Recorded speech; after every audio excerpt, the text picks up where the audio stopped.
Assalamualaikum warahmatullahi wabarakatuh. Kembali lagi di video aku Ashraf Halik. Nah, sekarang kita sudah berada di part 8. Yang kali ini materinya berbeda ya dari sebelumnya, yaitu literasi membaca, lebih tepatnya yaitu literasi bahasa Inggris. Nah, saya mau bilang dulu, kalau misalnya penjelasan saya tentang literasi bahasa Inggris ini kurang memuaskan, tolong maklumi aja ya, karena saya pun agak bingung juga.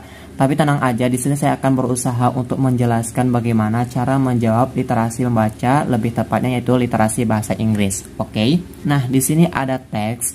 The following text is for question number 34 sampai 36.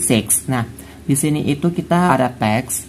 Jadi teks ini untuk menjawab soal nomor 34 sampai nomor 36. Nah, seperti biasa, kalau namanya literasi membaca kita harus apa dulu cara menjawab soalnya? Ya, betul banget, yaitu kita harus membaca dulu perintah soalnya. Nah, ini dia perintah soalnya. The paragraph following the passage most likely discusses. Apakah A, B, C, D, atau E ya jawabannya. Nah, jadi teman-teman harus tahu dulu nih apa sih terjemahan dari perintah soal ini. Yaitu soal ini menanyakan topik yang kemungkinan besar akan dibahas pada paragraf selanjutnya setelah teks tersebut. Nah, jadi di sini ada teks untuk paragraf terakhir. Ini dia paragraf kedua.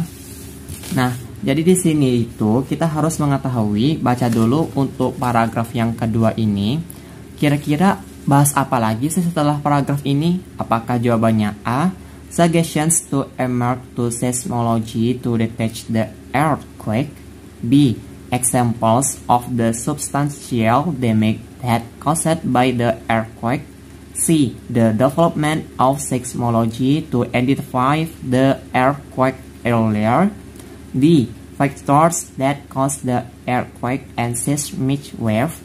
E, the reason why we need the seismology. Oke teman-teman, kalau misalnya bahasa Inggris saya berlepotan atau tidak sesuai. Nah, jadi di sini dalam sebuah wacana topik sebuah pada paragraf lanjutan harus padu dengan topik paragraf sebelumnya. Yang ini ya, paragraf terakhir. Nah, jadi untuk menguji kepaduan ini, kita ini sebagai pembaca dapat melihat pada bagian penutup paragraf dan bagian awal paragraf selanjutnya.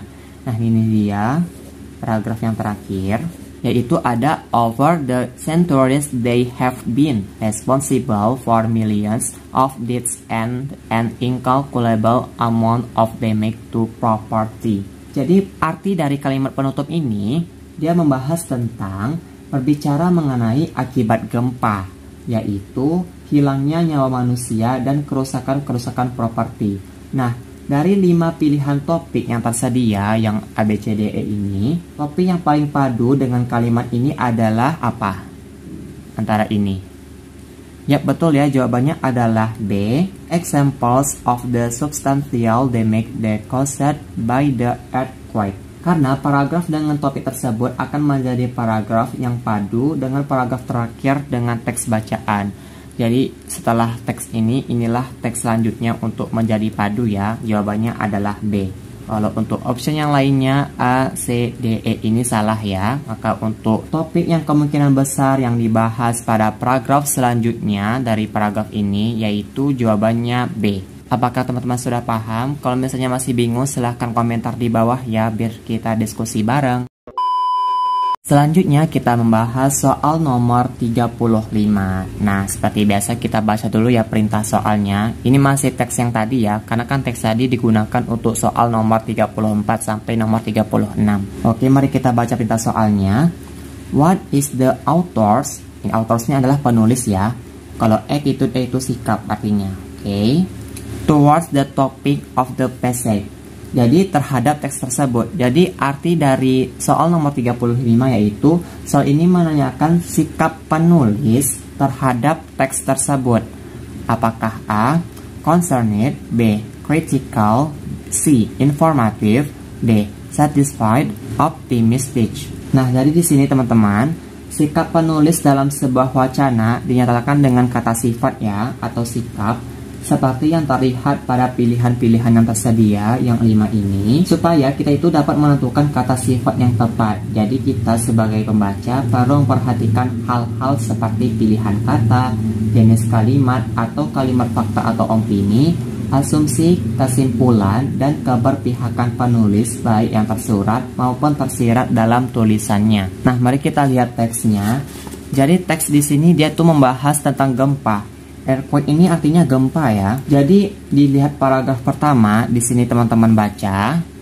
Di sini itu penulis ini memberikan definisi, ini definisi is ini kan berarti pengertian. Kalau definisi itu kan artinya menjelaskan apa sih arti dari kata itu. Nah, kata kuncinya di sini ada is itu kan adalah. Jadi di sini memberikan definisi dan serta menjelaskan proses terjadinya gempa bumi. Di paragraf selanjutnya di sini penulis ini berbicara tentang bidang keilmuan seismologi serta terobosan yang dicapainya.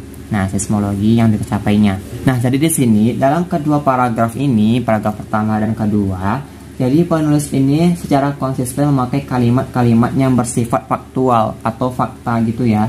Selain itu tidak ada kalimat, frasa atau kata yang memperlihatkan reaksi pribadi penulis terhadap topik yang dibicarakannya. Nah, jadi 5 pilihan kata sifat yang berbeda yang tersedia yang ada di option, apakah yang paling tepat? Ya betul ya, jawabannya adalah informatif. Jadi sikap penulis terhadap teks tersebut adalah informatif. Karena di sini kalimat ini menjelaskan dimulai dari definisi, lalu prosesnya seperti apa, dan di sini ada menjelaskan tentang kalimat-kalimat fakta, tidak ada kalimat yang bersifat opini gitu ya. Jadi jawaban soal nomor 35 yaitu C, informatif atau informasi. Jadi sikap penulis ini memberikan informasi terhadap teks tersebut. Sekarang kita sudah berada di nomor terakhir untuk part 8 ya, nomor 36. Di sini teman-teman baca soalnya, perintah soalnya ini, what will happen when seismic waves fast stroke earthquakes. Jadi teman-teman harus cari dulu nih kata-kata ini yang ada di option. Pokoknya ini menjadi PR buat teman-teman, silahkan jawab di kolom komentar beserta penjelasannya ya. Misal teman-teman jawabannya A. Apa sih alasan teman-teman jawab A itu? Nah, jadi kalau misalnya 3-4 peserta yang sudah komentar di bawah, barulah saya akan memeriksa apakah jawaban kalian itu sudah benar apa salah.